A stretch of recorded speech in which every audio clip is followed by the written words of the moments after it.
I'd like to share some ideas and thoughts with you. I'm not asking that you believe anything that I say. I'm not asking that you agree with me. And if there's something that I say that can fit and work for you, I say use it.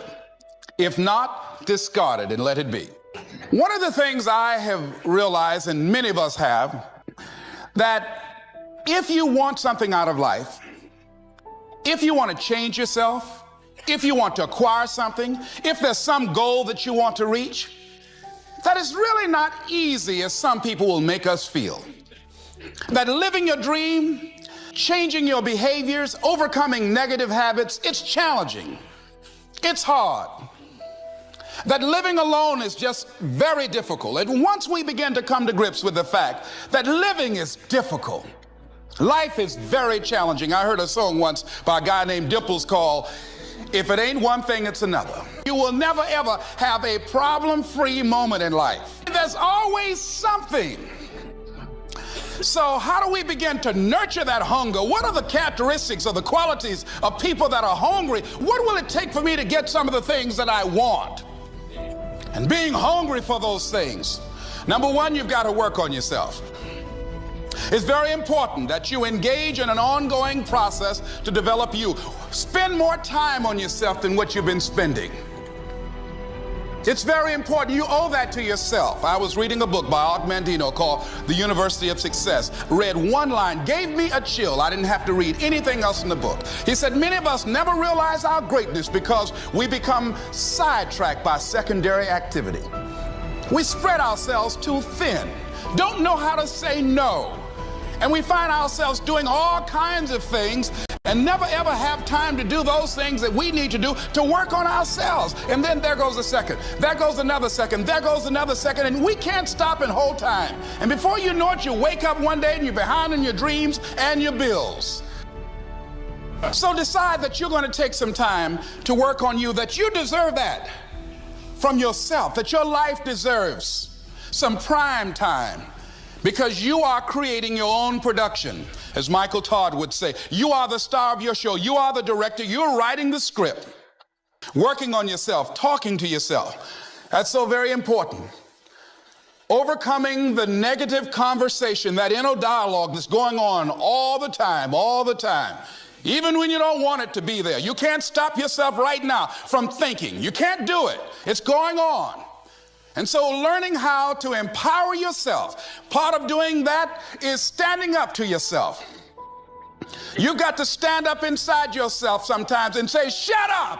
You've got to do this. I was going to give a presentation and this voice inside of me saying, you can't do this. You don't have everything it takes. Shut up. You'll get scared sometimes. Your mind will go blank on you. Some people you will allow to unnerve you. And you wonder, what's wrong with me? I'm not crazy. That's why you've got to learn to make a conscious, deliberate, determined effort to stand up inside yourself. Working on yourself, watching that inner dialogue, it will determine the quality of your life. When you're working on something you want to achieve, you have got to stand up to that voice. You've got to sell yourself every day on your abilities, on what you're doing, on the goal that you want to reach. You've got to sell yourself every day, according to your level of belief. It will manifest itself in what you're doing. Whatever we have right now, whatever we're demonstrating in our lives, is a result of what we believe subconsciously that we deserve. And part of increasing that belief level is that you have got to convince yourself every day. You've got to sell yourself. I do a lot of training for many corporations, and I conduct sales seminars, and I've heard all kind of guys doing techniques and training people techniques of how to close sales and how to work with and begin to control the sale and how to ask for the close. Let me share something with you. You can learn all the techniques in the world. If you don't believe in yourself, it won't happen for you. I learned all of it. So that's why I do a training called Focus on the Seller. You've got to focus on you. And as you convince you, as you sell yourself every day, you will begin to see a difference in the things that you're doing. Selling yourself on your ability to perform a job. to achieve a certain objective, telling yourself every day, here I go again, and I got what it takes. This is my day, and nothing out here is going to stop me. That brings me to the next thing. It takes courage to act. Part of being hungry when you've been defeated, it takes courage to start over again. So let's begin to look at this guy called Joe versus the volcano, and let's see what's in it for us. I took the liberty of changing some things to enable them to be symbolic for us. And Tom Hanks plays this role, and for those of you that have not seen the movie, it's about a guy who was going to work every day. It was very depressing. I mean, when you see it, the photography is very dingy looking and gray and very dim lighting, and the people are going in looking drab, doing the same old thing every day in the same old way. Some of you work with people like that. There are faces that you wish you never ever saw. Am I right? If you never saw them again, it would be too soon. Am I right? Of course, right, all right. So this is what was going on. This guy was going into this job where it was a dead-end job. He wasn't happy. He was miserable, and many of us can identify with that. He knew that he was capable of doing more, but he had really given up on himself. He had really sold himself out. Yeah, some of us have done that. He made a trade-off. For whatever reason, he decided to do this. That's why we can identify with him. And the volcano is symbolic of the challenges that we invariably face in life, of the problems that many of us run away from handling. And he had to handle this. And how did he come in contact with this volcano? Well, what happened was he was going to this doctor constantly. He's a hypochondriac because he wasn't living his purpose. His dream had not found his life work. He would create illnesses for himself. And so what happened in the process, this doctor decided, he set him up really. See, when you're not living your goal, you go through life living like a victim. If people can set you up for anything. They can run any kind of game on you and you go for it. I had a saying when I was in radio, stand up for what you believe in because you can fall for anything. Well, Joe didn't believe in very much, including himself and his dreams, see? So he was very vulnerable. And so Joe was set up by this doctor. This doctor told him that he had a rare disease and he had 6 months to live. This disease was called a brain cloud. He believed it. But you know something? It changed his life. It changed his life. And so he was told, look here, you don't have long to live anyhow. The guy said, why don't you do this? I'm going to give you all my credit cards, and this way you can live like a king, and there's something I want you to do. There was a catch. There's a volcano on an island that's about to erupt. And unless somebody jumps in that volcano, sacrifice their life, these people on this island will perish. Well, your life isn't worth much if you don't have that long anyhow. So why don't you take my credit cards, all my American Express, MasterCharge, take all of them, go live like a king and die like a man. And Joe said, okay. What did he have to lose? He was going to die anyhow. And his life didn't have any meaning and value to him as it was. So this was no big sacrifice on Joe's behalf. Now that says something about us, people, human beings, that when you have not structured your life so that it can have some meaning and value for you, that you'll be willing to throw your life away into anything. See, the volcano could be alcohol. It could be drugs. It could be a job that does not meet who you are. That you go through life, you're doing it so long, you're operating in this and you're acting out that role of mediocrity for so long, you think it's you. It could be a relationship that's no longer giving you what you want and creating dis-ease in your body. It could be any kind of circumstance, like in his work environment. It was toxic. It wasn't good for him. But he didn't have the guts to do anything about it, to act on it. So therefore, it was making him miserable. And as a result, he couldn't see the beauty of life. In fact, in the movie, see, they had in the concrete, there was a daisy growing up through the concrete. But people were so caught up in the depression and the gloominess of life, they couldn't even see the daisy when somebody just stepped on it one day. They couldn't see the beauty in life. See, that's what can happen to you in life, that you can get so caught up in the misery of it and the pain and the sickness and the depression and playing a victim and blaming everybody and everything rather than taking responsibility. It will blind you from seeing the stuff out there that's really beautiful. Remembering what Dr. Robert Anthony said about results. When you keep your commitments, you're able to produce some different kinds of results in your life. So how can we keep our commitments? And do we keep all commitments? No, we don't. You will not be at 100%. However, you will have a greater percentage rate of maintaining your commitments to yourself, whatever those things might be. If it's going into business, if it's changing a habit that you know that works against you, if it's overcoming self-destructive behavior, if it's retraining your thinking, if it's reinventing yourself, if it's trying to begin to design your relationship differently, all of us have the possibility, by focusing and really harnessing our attention and concentrating on it, we really have available to us the power to honor our commitments in those particular areas. So number one, make it priority. See, you only make things happen. Your life only counts. You only make a difference when you are committed. When you make a commitment with your life. That's the people that make a commitment with their lives, the people that make a commitment to their customers, the people that make a commitment to their families, to their relationships, are the people that make the greatest impact in life. What is commitment? Commitment is the salesman who says, look here, I'm going to make $1,000 today and I'm not going home. You can turn the lights out. The janitors could be here running the vacuum cleaner. I'm not leaving here till I do it. You either do or you don't. There's no such thing as try. So most people like to use that language. They don't want to commit themselves because commitment means, among many things, no excuse is acceptable. That's what it means. No excuse. That if you decided that you're going to do this, if it becomes hard, then do it hard. If it's difficult, so what? If it's inconvenient, so what? See, a lot of people made a commitment to come here tonight, but they looked outside and said, it's raining. The temperature dropped. It's cold outside. And they decide to give up on their commitment. And that's how people do about their dreams. They don't honor their commitment to themselves. Let me tell you what happens when you don't keep your commitment. Number one, it begins to deplete your self-esteem and it erodes your self-image. It weakens your faith in yourself. You don't feel good when you don't keep your commitments. Just think, what would your life be like if you decided to keep your commitments? What will all of our lives be like if we decided to keep our commitments? That we decided to do the things that we said that we were going to do. That we wouldn't even speak it unless we were going to do it. If we decided just for a week, just see what your life can be like. Just let's do it for a commitment to make it a 7-day commitment that I won't say I will do anything unless I'm going to do it.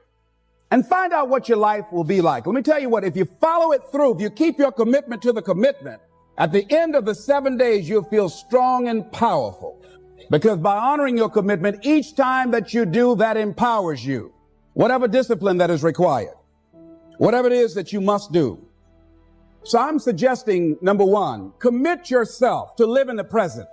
I saw the movie, The Dead Poets Society, Robin Williams, and they had a line in there, seize the moment. Many of us are not able to move forward and develop and manifest our greatness because we spend so much time looking back or worrying about the future. Seize the moment. See, you cannot go into the future and manifest your greatness when you have various things in your life that's blocking you. Make a commitment to be happy because life now has new meaning for you. Just enjoying the sunset or just looking at life or looking at nature, going for a walk. It's the little things in life that counts. Here's something else that you want to begin to do in order to make this your decade. You want to begin to get all the toxic people out of your life. Hello? Energy drainers, get them out of your life. See, ladies and gentlemen, it takes a lot of energy to reach your goal. It takes a lot of emotional, mental, and spiritual energy to reach your goal. And you can run faster with 100 who want to go than with one around your neck. So there are two kinds of relationships. Sid Simon talks about this. Nourishing relationships and toxic relationships.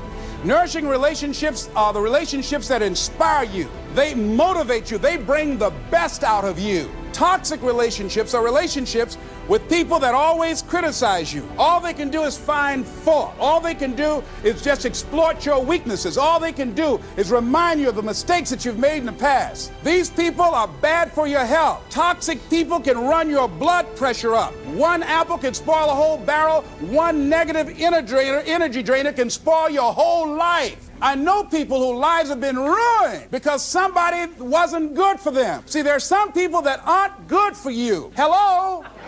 They aren't good for you.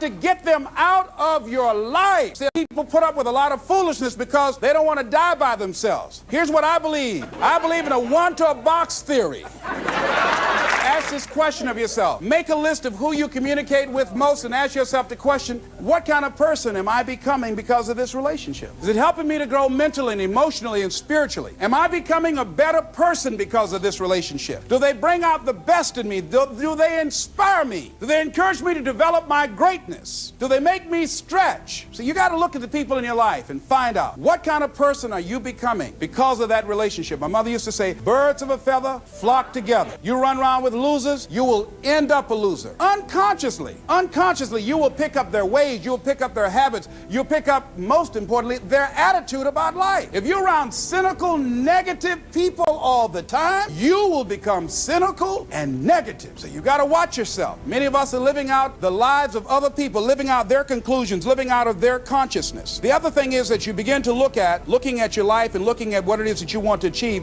Another crucial thing that you must do is align yourself with powerful people. Align yourself with people that can encourage you, people that can empower you, people that you can learn from, people that you can grow from. That's very important. See, if you have people around you that can contribute to your growth. When I wanted to become a speaker, I joined the National Speakers Association. I wanted to be around the Dr. Norman Vincent Peales, the Zig Ziglars, the Dwayne Dyers. I wanted to be around people that were doing what I wanted to do. I wanted to learn from them. And you want to do that too. You want to align yourself with people who think like you, people who dream like you, people who want more out of life, people that are stretching and searching and seeking some higher ground in life, as opposed to the majority of people. Somebody said, always strive to get on top in life because it's the bottom that's overcrowded. And see, you don't want to be on the bottom. See, it's easy to be on the bottom. It doesn't take any effort to be a loser. It doesn't take any motivation, any drive in order to stay down there on a low level.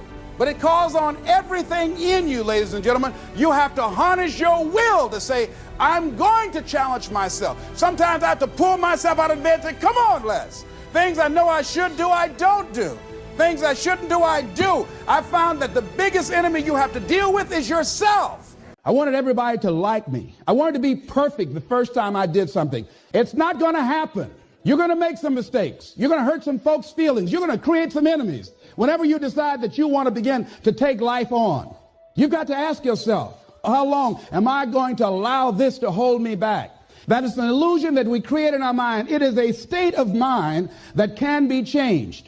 And I'm saying, stop beating up on yourself. You do it. I know you do it. I've done it. It's a natural inclination for us to put ourselves down. See, we are born negative, I think, in a negative consciousness because we live in a negative world. See, you don't have to teach children to lie. They'll lie automatically. Did you wet in your pants? No, I did not. Well, what is that? I don't know.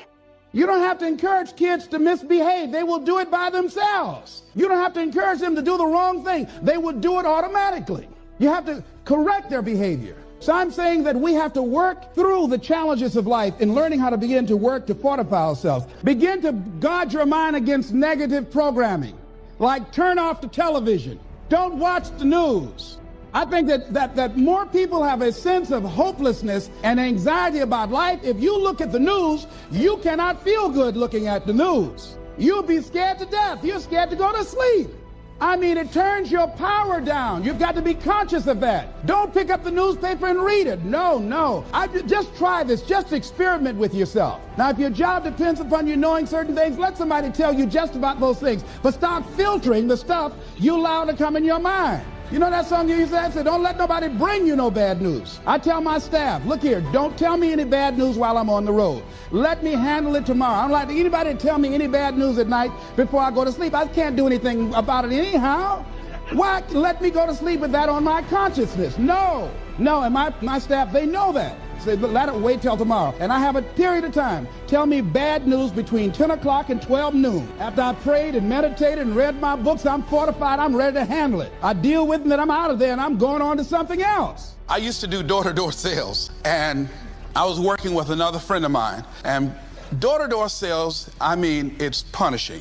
It's cruel and unusual punishment. And I was a little boy knocking on the door. Hello, would you like to buy a nice working television set? No money down? No! Bam! They slammed the door in your face. And the friend of mine that was working with me, they slammed the door in his face, and I looked back and he was going to the car. He said, I can't do this. And he sat down in the car And he said, you go ahead, I'll be here when you get back. Now, he had a mother and father to take care of him. My mother was ill. I am adopted. I was hungry. I had to go on. I learned something about myself. That when you step into your fears, somebody said, it was Winston Churchill, he said that courage is going from failure to failure without losing enthusiasm.